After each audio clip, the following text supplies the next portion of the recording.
Chapter 18. Please, please, Michael begged. He lunged across Riva's bedroom, threw his skinny arms around her waist, and hugged her. Please, you're the best sister, the best! Riva struggled out of his grasp. Michael, give me a break, she cried impatiently. I'm trying to get dressed. You're going to make me late for work. It was Monday morning, and Riva had promised her father that she'd be ready on time, so that they could drive to the store together. But you promised, Michael whined. You promised! I know I promised, Riva told him, studying her face in the mirror as she brushed her hair. I'll take you to see Santa, just not today. Why not? He insisted, pouting comically, his hands on his hips like a crotchety old man. Because today isn't a good day, Riva said brusquely, adjusting her sweater, then stepping past him and striding out into the hallway.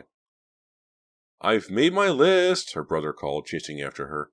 He caught up with her at the head of the stairs, pushed his way past, and slid down the wooden banister. I said what I wanted, and he wrote it down. How many presents are on your list? Riva asked, thinking about which coat to wear. 30, I think, he said. That's why I've got to see Santa right away, before he runs out of stuff. Riva was only half listening. She was already wondering how she'd ever get through another long week behind the perfume counter. Maybe tomorrow, she told her brother, patting him on the head. His curly red hair felt even softer and silkier than hers. You're a butthead, he said angrily, and scrambled off to find Yvonne. Ready to go? Mr. Dalby appeared in the hallway, already in his overcoat. His eyes were bloodshot and tired. His expression was troubled. He's been obsessing about the break-in all weekend, Riva thought, allowing him to help her into her coat. I wish there was some way I could cheer him up. They stepped out into a gray day, heavy, charcoal-covered clouds hovering low. It's cold enough to snow, her father said, sniffing the air. It smells like snow.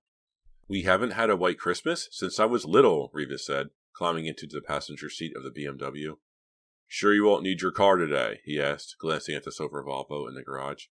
No, maybe I'll wait around to come home with you, Riva said, settling into the seat. The heater came up right away, the air warm and soothing. Riva snuggled deeper into her coat, watching the familiar houses roll by in the gray morning light. I might be there a while, Mr. Dalby said thoughtfully. I mean, what with the robbery and all. I imagine there will be more police around today, more questions to answer. I talked to the insurance company for an hour on Saturday and 2 hours yesterday. He shook his head unhappily. Can you imagine? On a Sunday. They were all upset because our surveillance wasn't working. I know my premiums are going up now. They slowed for a four-way stop. Small, wet snowflakes began to fall onto the windshield, sticking for just a second before turning to water. What's their problem? Riva asked, gazing at the windshield. There are just so many unanswered questions, Mr. Dalby said, driving with one gloved hand, scratching his smooth jaw with the other. For instance, how did the robbers get into the store? They broke in, right? Riva asked. They drove past her school, dark and empty. In front, someone had decorated one of the trees with a roll of toilet paper. Kids are so immature, Riva thought. No, they didn't break in, her father said, his expression troubled. There were no doors broken, no windows smashed, no sign of a break-in. And that's not the only question. He slowed to a stop at Division Street and clicked on the windshield wipers. The snowflakes hitting the windshield were larger now, sticking longer. How did they know we had a safe on the first floor? He asked, talking as much to himself as to Riva. That safe is hidden. Very few people know about it. The main safe is on the 6th floor, in my office. So, what do you think? Riva asked.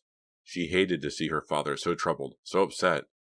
Well, I have to think it could have been an inside job, Mr. Dalby said, turning down the heat a little. One of my employees. But that doesn't make sense either.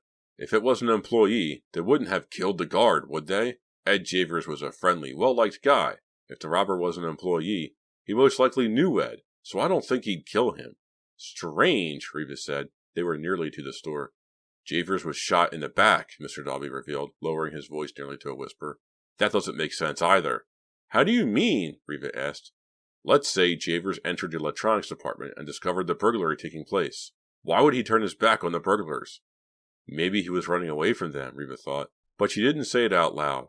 She didn't want to think about the robbery or the murdered guard. She had her own problems. As if reading her thoughts, Mr. Dalby asked, What was all over your sweater Friday? I've been so preoccupied with the robbery, I never talked with you about it. What a scare! I thought it was blood! It was blood, Riva thought. But she was determined not to upset her father any more than he already was. It was just a stupid practical joke someone played on me, she said. Should she tell him she was pretty sure it was Hank? Should she ask him to get rid of Hank? No. Riva wasn't the most thoughtful person in the world, but even she knew that this wasn't the time. Who? He asked. Who would do such a dumb thing during work hours? Reva shrugged. Beats me. Well, I wish the person would stop, he said sternly. I have enough trouble in this store without stupid jokes. He pulled into his private parking space, shifted into park, and cut the engine. Worst Christmas season I ever had, he muttered. He was still muttering as Reva followed him up to his office. She gave him a quick kiss on the forehead, asked to deposit her coat in his closet, then headed back to the elevator to take her way down to the main floor. Hank was at his post in front of the bank of security monitors. He raised his head expectantly as she approached, but she cut him dead, sharply turning her face toward the opposite wall as she passed. The morning dragged on forever. There were few customers even though it was so close to Christmas. Ms. Smith wanted to discuss the horrible crime. That poor guard, I knew him, she said, wringing her bony hands. Reva tisk-tissed, but didn't add anything to the discussion. At lunchtime, she was surprised to see Mitch in front of her counter, wearing standard stockroom attire of faded jeans and a plain gray sweatshirt. Reva, can I see you? He asked, an urgent look on his face. Reva smiled back at him. You're seeing me? He didn't smile back. No. I mean, can I talk to you? In private. His eyes searched the long counter. Well, my supervisor just went to lunch, Reva said, studying his face, trying to figure out what he wanted to talk to her about so urgently. I'm not supposed to leave until she gets back. It'll only take a few minutes, Mitch said, his dark eyes pleading with her.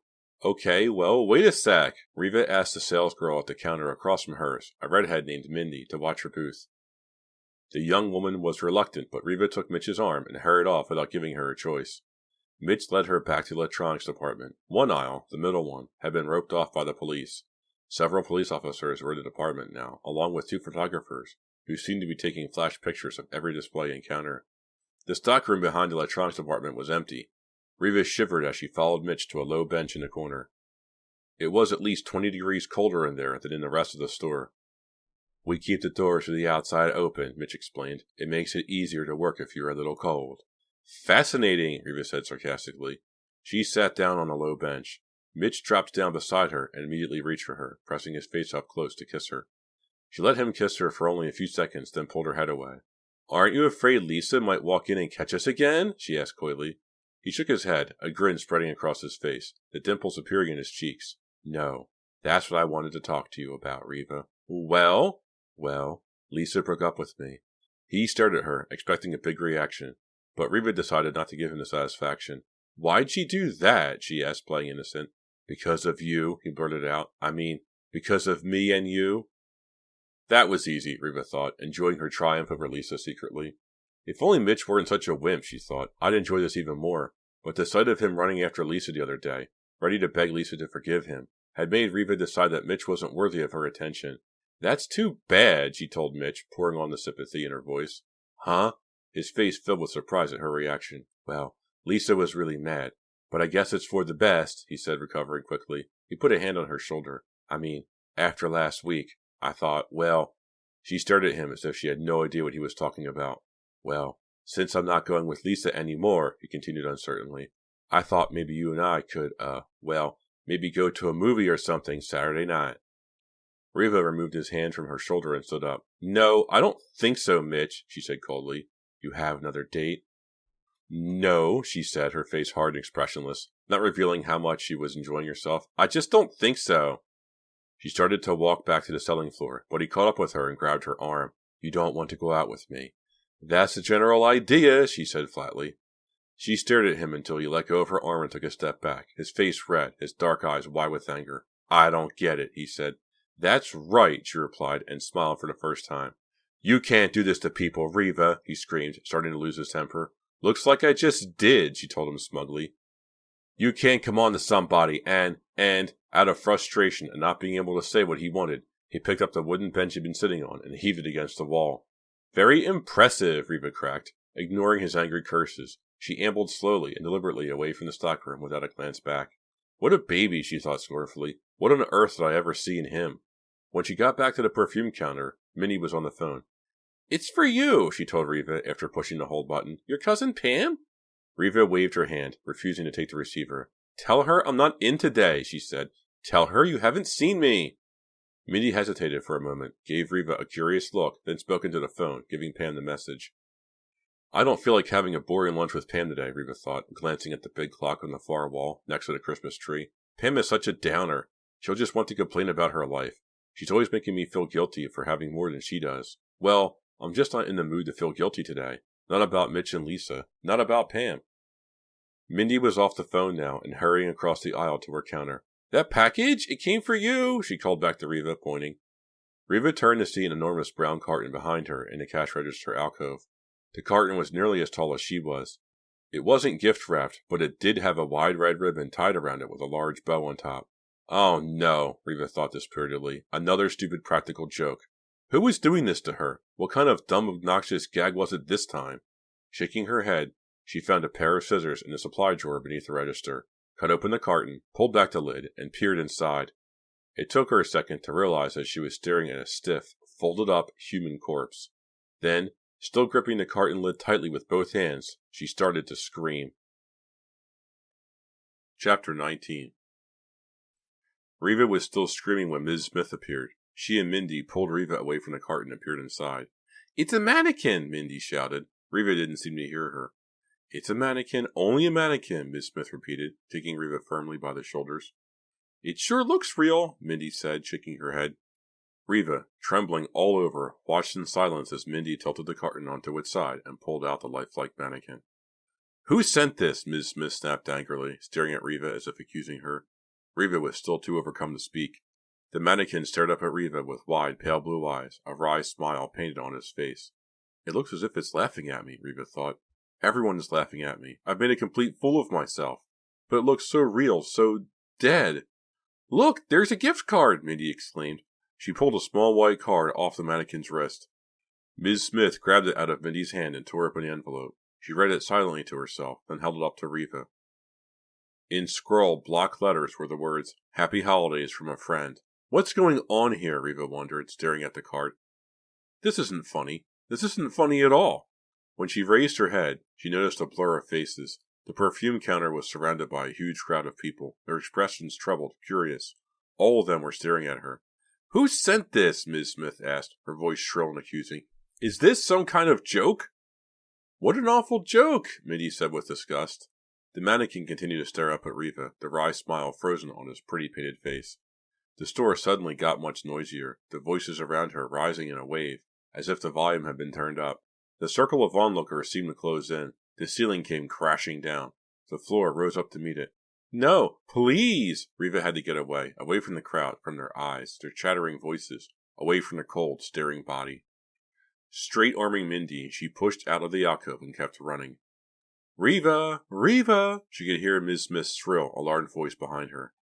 But she didn't stop, didn't turn around. She kept running blindly through a blur of startled faces, not sure where she was running, just running away. Happy Holidays from a Friend. The words on the card followed her down the aisle. Someone is trying to frighten me, she realized. Someone is trying to terrify me. Who could it be, she wondered, and why? Why are they doing this? And just how far will they go? Mr. Wakely, the collar of his worn leather jacket pulled up around his neck, padded through the living room and stopped at the front door. You kids need anything, help yourselves, he said. Thanks, Mr. Wakely, Pam said uneasily. She was sitting on the edge of the worn couch, Clay beside her. Mickey was standing at the window, staring out at the snow-covered trees. Where are you going, Dad? Mickey asked. The roads are pretty slick. Just down to the corner for a few beers, Mr. Wakely replied, pulling open the door. I think I can make it. I'm not entirely feeble, you know, he added sharply. He slammed the door behind him. Through the window, Mickey watched him make his way down the drive on foot, heading no doubt to Pat's, a dreary little bar just half a block away. Has he improved any? Pam asked Mickey. His spirits, I mean? Mickey shook his head. He goes out for his beers now instead of downing them at the kitchen table. Call that an improvement? He continued to stand at the window for a while longer, then joined his friends across the room. He slouched low into a folding chair and sighed. I keep expecting a knock on the door, he said quietly. You mean the police? Pam asked, automatically checking the door. Yeah, Mickey replied. It's been 3 days. I can't figure out why we haven't been caught yet. Maybe we're not going to get caught, Clay said, breaking his silence. He'd been staring at his sneakers since he'd arrived about an hour before. Maybe we got away with it. He narrowed his gray eyes and stared at Mickey as if challenging him. Mickey glanced at Pam and didn't say anything. We got away with murder, Pam muttered, thinking out loud. We didn't murder anybody, Clay insisted loudly, jumping to his feet and pacing. I told you, my gun wasn't loaded. Sit down, Clay, Pam said, slapping the couch cushion. I only meant... Somebody else killed the guard, Clay said heatedly, jamming his fists into his jeans pockets. He wouldn't say anything more. And somebody else got $25,000, Mickey added glumly. Yeah, and we left with what we came in with. Nothing, Clay shouted, working himself up into a rage. Did you talk to Maywood? Pam asked calmly, her hands clasped nervously in her lap. Did you find out what happened to him Friday night? Clay shook his head as he paced to the window, taking Mickey's old spot and staring out at the thin layer of new snow. Less than an inch had fallen during the day. I tried calling him at Dalby's. They said he called in sick. When I tried his apartment, there was no answer. If he was sick, wouldn't he have called you? Pam asked, playing nervously with the frayed fabric on the couch arm. I just don't understand why he let us go through with the robbery if he knew he wasn't going to be there. I mean, if he knew it was going to be a different guard, why wouldn't he? How should I know? Clay interrupted wildly. Give me a break, will you? Pam wasn't accusing you or anything, Mickey cried, coming to Pam's defense. You both think it's my fault the thing got messed up, Clay said, his eyes darting back and forth between them. Well, there's nothing I could do. He moved to the center of the room, breathing hard, his chest heaving. We don't blame you, Mickey said, trying to calm Clay. Mickey was obviously frightened. He knew what Clay could be like if he lost control. We're all in this together, right? Pam added quickly. Come on, Clay, sit down. He crossed his arms over his chest, refusing to budge. Did you call your cousin? Mickey asked Pam. Does her father suspect anything? Does he know anything? I tried to reach her around lunchtime, but the girl at the perfume counter said she wasn't there, Pam said, making an annoyed face. I think I heard her in the background before I was put on hold. She just didn't want to talk to me. Because she knows that we... Mickey couldn't finish his question. Nobody knows anything, Clay insisted loudly, as if trying to convince himself. If anybody thought it was us there Friday night, we wouldn't be here sitting talking about it. We'd be in a hot little room somewhere, being grilled by the cops. Clay's right, Mickey said, brightening. It's obvious that no one saw us. No one has any idea we were there. The phone beside the couch rang. Pam, startled, picked it up. Hello? The voice on the other end was gruff, hoarse. I saw what you did, he rasped. What? Pam froze. I saw what you did, the voice croaked low and menacing. I want my share. No! Pam shrieked and dropped the phone. Chapter 20. Where were you last night? Foxy asked. Pam hesitated for a moment. I told you, I went over to Mickey's, she said uneasily, avoiding his eyes. I offered to help him and Clay. They've got a big math project due at the end of vacation. Oh, I didn't remember. Foxy stared at her thoughtfully, pulling at the neck of his blue sweater. Are you okay, Pam? Yeah, fine, she lied, forcing a smile. She squeezed his arm tenderly, reassuring him. He knows me too well, she thought. He can tell that something is troubling me. If only I could tell him, but I won't. No way. No way I want him to get involved. It was Tuesday night. Pam's parents were out grocery shopping, and she and Foxy were sitting on the living room couch. Some sitcom was on the TV across the room, but neither of them was paying any attention to it. How's work? Pam asked, trying to change the subject, trying to get Foxy to stop her from studying her so intently.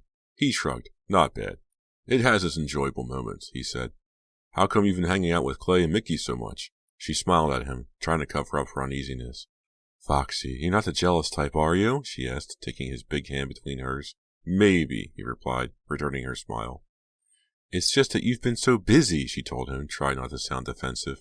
He started to say something, but the phone rang. She got up, crossed the room to turn down the sound on the TV, then picked up the phone from the low table near the hallway.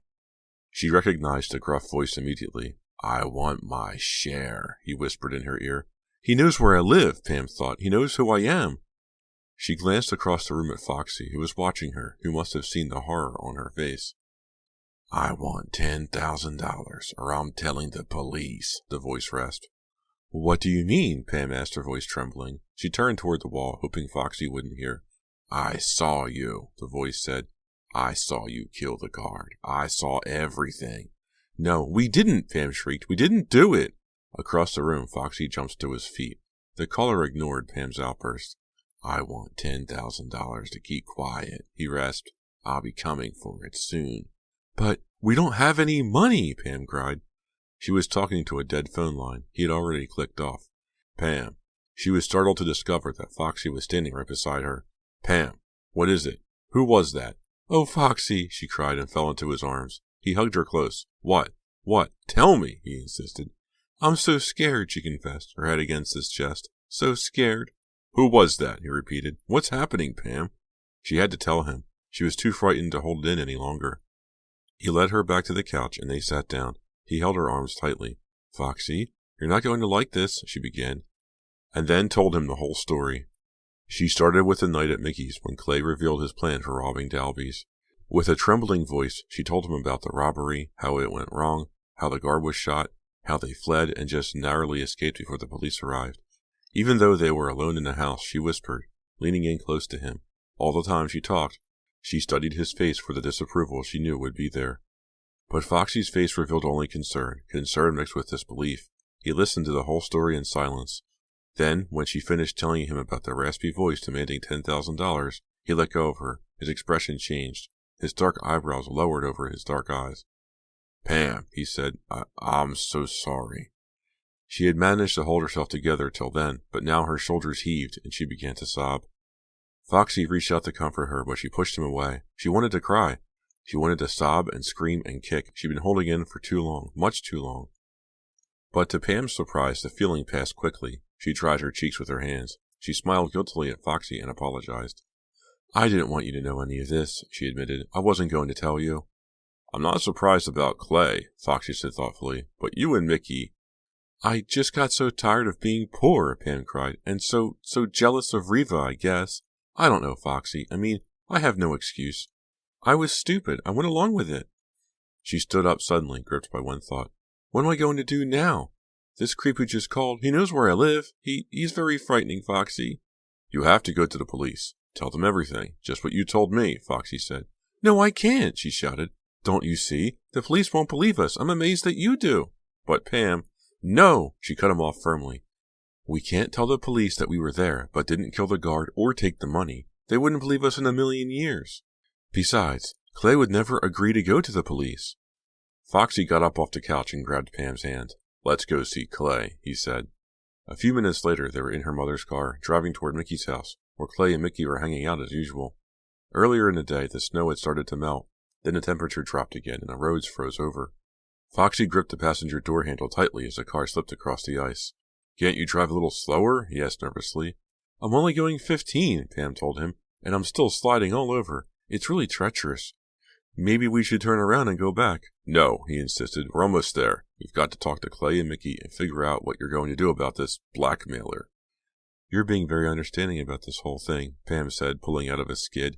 I'm a saint, remember? Foxy cracked, holding on to the door handle for dear life.